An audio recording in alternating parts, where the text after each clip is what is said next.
Thank you, Kagan. Parent destinations, well, they bring us to places we don't expect, right? Kagan knew that when she came to this service some couple of years back, she'd be singing. She just knew that. That wasn't part of the plan. But then it wasn't part of the plan that you'd be leaving either. So, parent destinations. Okay, so I'm gonna put up. Oh, you know what? I keep realizing I've got this board here, and then I've got the screen there, and you can't see both. So, Ian, did you get this stuff? Did I get it to you in time to get it loaded? No, that'll help me out. Okay. All right then, we'll go Plan B.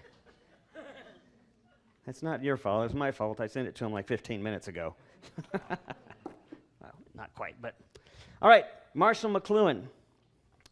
Marshall McLuhan, some of you know that name. Marshall McLuhan, well-known communications and media wizard, 60s, coined the phrase, the global village. Okay, I can't spell McLuhan. Taught communications and advertising. Basically predicted 40 years before it ever happened the idea of the World Wide Web. He said this: what we behold, we become.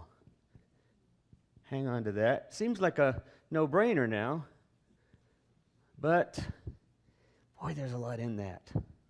And it really fits with our story today. So I'm going to start off with a little joke. And I'm sure that if you're really being creative, you'll find the connection. So a vampire bat was flying back to his cave, and all the other vampire bats were already back in their caves. They were back gathered around, hanging from the walls and the stuff, and they noticed that the one coming back kind of late in the morning was all covered in blood, all right? He had this blood all over him, and they were looking at him going like, wow, that's pretty awesome. You got all this blood. You know, they're vampire bats, so they like blood, right? So they're going like, where'd you get all this blood? He says, I don't want to talk about it. He said, that's not really fair because we've been out all day and we didn't find anything to nourish us, and here you got all this blood. So you tapped into something. Where'd you get all this blood? He said, look, I don't really want to talk about it. But they kept pestering him, right? It wasn't fair that he got all this good nourishment. They didn't get anything, and then he's holding it to himself and keeping it a secret to himself. He said, all right, fine. They pestered him finally so much. He said, fine, follow me. They flew out of the cave. They were flying across the ground, and as they got out into the woods, they were flying along. They started landing on some trees. He first landed on one tree. They started landing around him. They were hanging there upside down. They're going like, okay, where'd you get all this blood? You know, it's not fair. He said, okay, you want to know where I got all this blood all over me? And they said, yeah, we do. He said, okay, you see the big fat tree over there? And they said, yeah. He said, well, I didn't.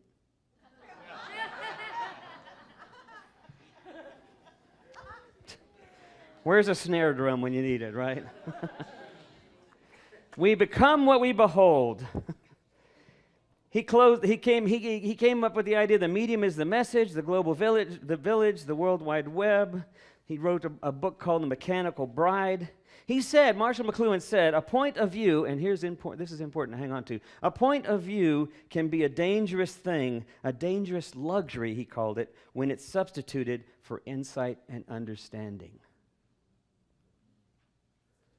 Last week, I kind of started poking fun at the whole altar call experience, and I was sharing with some friends during the week. I said, I tend to do that. I'm improvisational as much as I'm prepared. I start going off track and off script, and the next thing you know is I get back on script, but I forgot to complete the track that I started on, so it's sort of like, why did he ever say that? What was that all about? And you're just left to kind of wonder, so there I was sort of putting down and sort of critiquing the whole altar call experience, and then I went to some other point. It was like saying, if you did have an altar call, sorry, that was a big mistake. Go off and live with your mistake. I mean, I just left it there hanging, and I forgot to say the one most important thing. The reality is that if we can cling, it's so much safer, it's so much easier to acquiesce to a set of beliefs. The reality is it's easier to hold on to things that are pretty concrete, that are pretty stated, that seem to be pretty black and white. If you start thinking about what it means to actually follow Jesus' lifestyle, it's easier to get saved. Marshall McLuhan said, a point of view can be a dangerous thing, a dangerous luxury, when it's substituted for insight and understanding. That's what we got going on in our story this morning. That's exactly what we got going on. He's echoing also an earlier sentiment by a man by the name of Nikos Kazantzakis. Nikos Kazantzakis was a writer who wrote Zorba the Greek. Some of y'all remember that story in that movie, Zorba the Greek. He also wrote the more controversial book, The Last Temptation of Christ, and then he wrote a whole bunch of other things. Nikos was a man from Crete, from the Greek islands, and he made his living in the early 1900s by travel writing. He actually was one of the earliest travel journalists, and so he would travel to a different country, he would write a book about it, and then that book would sell as people would want to experience sort of the more narrative, interesting side of a country. Well, he was in England, and he was in particular in Manchester when a monk, a Zen monk who was a friend of his, had gone up to a hillside outside of Manchester, and Nikos Kazantzakis looked out onto the factories, because this was at the beginning of the Industrial Revolution, right? The Industrial Revolution was happening, and all these factories were coming up that were producing, manufacturing, and he was looking at all of that stuff, all those buildings, and of course the smokestacks and stuff. And on the one hand, he was marveling at how amazing technology was. It was the new God, was technology. Sort of like the new God today is what? Is cyber technology, is the internet. And like any new God, well, there's also the dark side, right? There's also the shadow side of how that God turns on you when you forget what you're actually about, when you start living by assumptions and by dangerous luxuries that are substituted for insight and understanding. And so his friend, the Zen guy, told him this little story of the tulpa. Raise your hand if you've ever, just curious, anybody ever heard of a tulpa? Okay.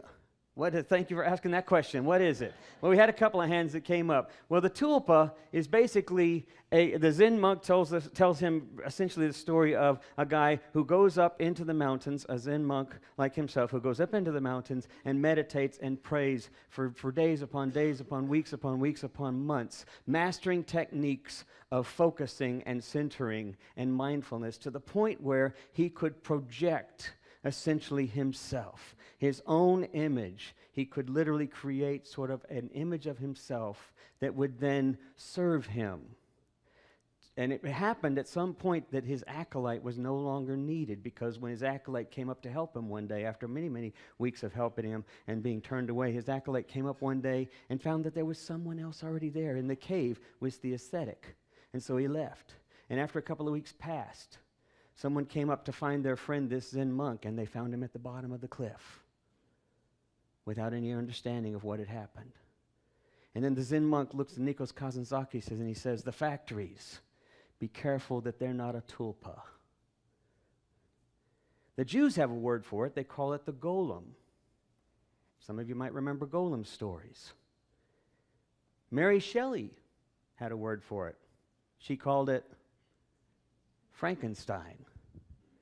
If you read the actual Frankenstein, the way we see it, it's written up and told and made into a movie as a horror story. But originally, it was created as a creation of its creator, which then turned out of its own angst and its own sense of lostness, turned on its very creator and creation. A point of view can be a dangerous luxury when it's held without insight or understanding. That's what we have today. That's what we have right now when we come to this story of Jesus walking into Sidon. So, let's give it up for Sidon. Yay, Sidon! Okay.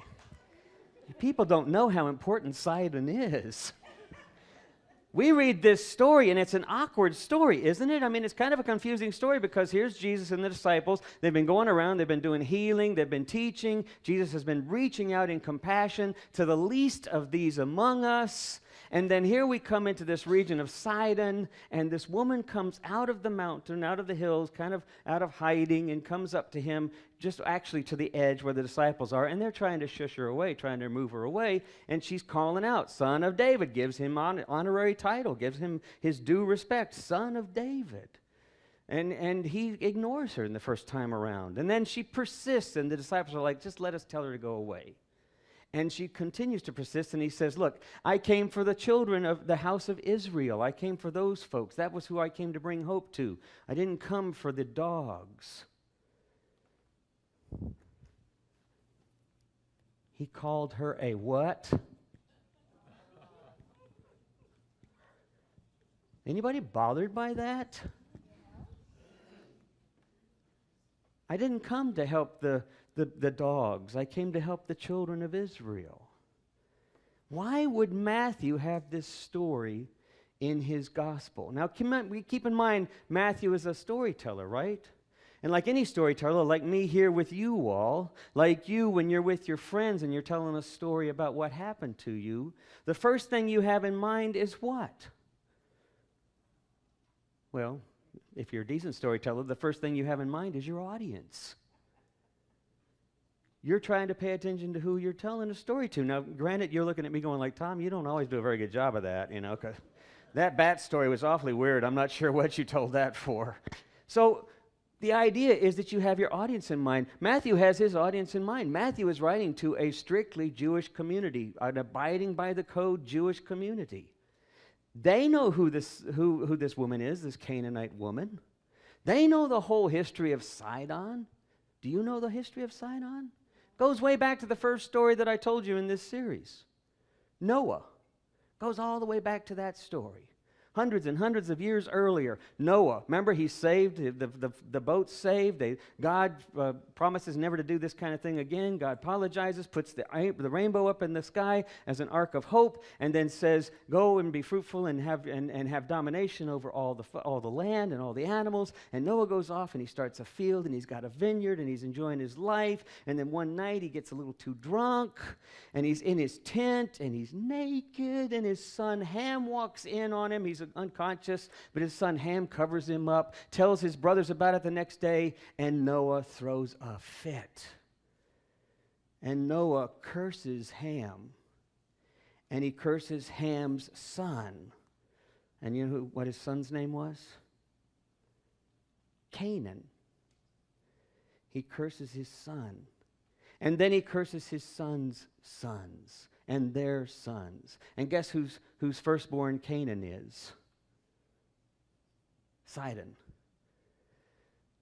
Be careful the ideas that you hold as luxuries without insight, without retrospection, without deep understanding. The narratives we tell ourselves have such histories in them that until we begin to question them, we find out that the only thing there is this terrible racism that happened generations earlier.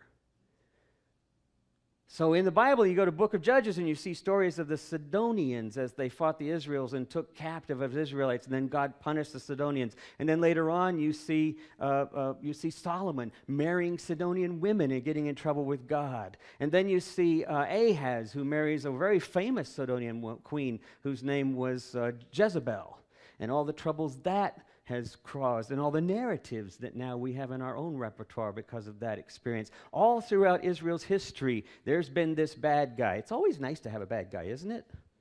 It's always nice. I won't even ask you to tell me who the bad guy is in your mind, but I'm sure we have a couple of cultural universals, right? We have a couple of cultural universals, then we have a couple of community universals, then we have a couple of family ones, then you have a couple at work that you can think of. I mean, that's at our worst selves. We carry these narratives. And to be honest, sometimes we're the bad guy. And we're carrying around the narrative of ourselves as the bad guy. We carry these stories around with us without ever challenging them. Hence, why this story is so important. Because Jesus is now walking into Sidon. He's walking in a region where all of your Jews, any good Jew would simply go, we're not going there. Why would we want to walk in this region? There's nobody here we like. There's nobody here we want to like. Why are we here? And so when the woman comes out, Jesus even acknowledges the narrative. Now, keep in mind, why are these stories here? I'm not going to say these stories are fiction. I'm not going to say these stories are historical. I'm going to say all these stories we've been talking about are ahistorical. I've always said in here, my favorite phrase from my uncle was when he would tell me and my brother's stories, he would say, all these stories, everything I'm telling you is the truth, even if it never happened. It took me years and years to understand and appreciate what that crazy man was actually trying to say to us. The truth is somewhere else. The truth is beyond those narratives. In fact, what I like to say, my new phrase for this whole series is, the story is never about the story.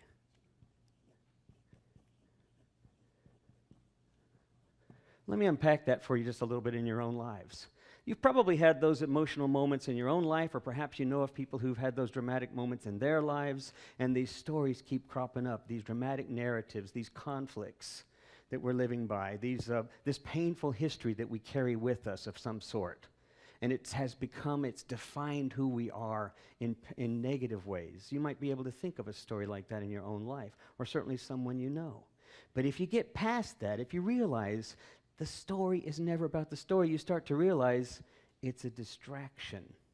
But who's creating the distraction? We are. We create our own distractions. We create our own narrative nightmares. Because deep down, the wider truth is less familiar, is less secure. And yet, it's much more hopeful. So we have a culture today, right now, a political culture, right? And think about our political culture. It is completely embedded in these narratives, these negative narratives on both sides. They've gotten so dramatic, it's like we're watching a bad soap opera. Only it's a scary soap opera.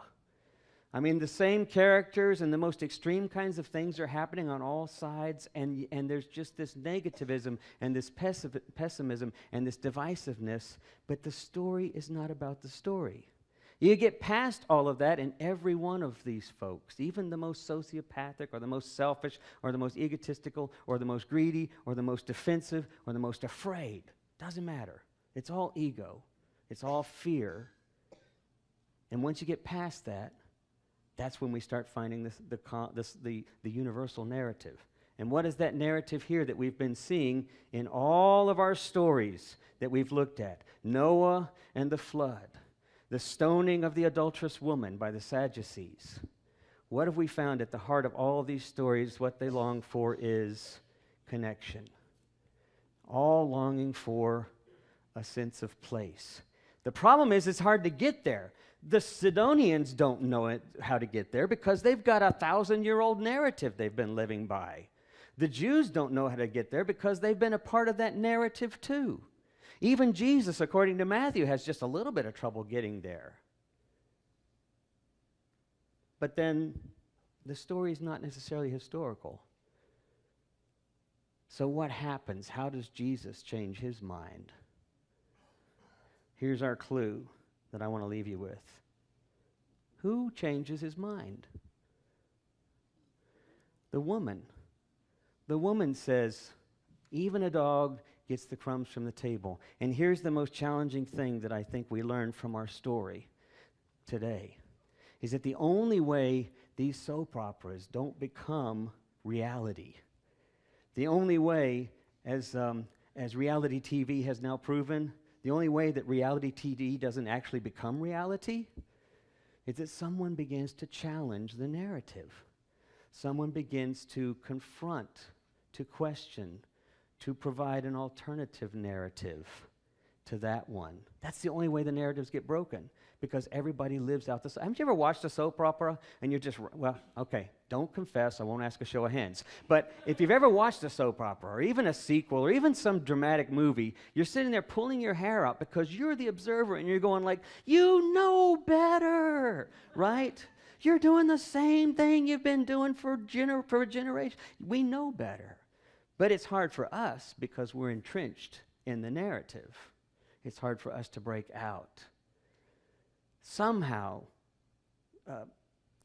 Anne Lamott, we were listening to Anne Lamott in First Talks today, and one of the things that she says is a truth in life, is that pain oftentimes will break open that narrative. And what was it for the woman? It was the pain of her daughter. That was what was important. Healing, connecting, restoring. That was important. Important enough that I don't care what you say about me. I'm looking past that.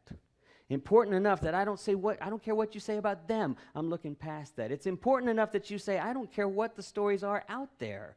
I'm looking past that. The pain becomes strong enough that it challenges us to look past the narratives.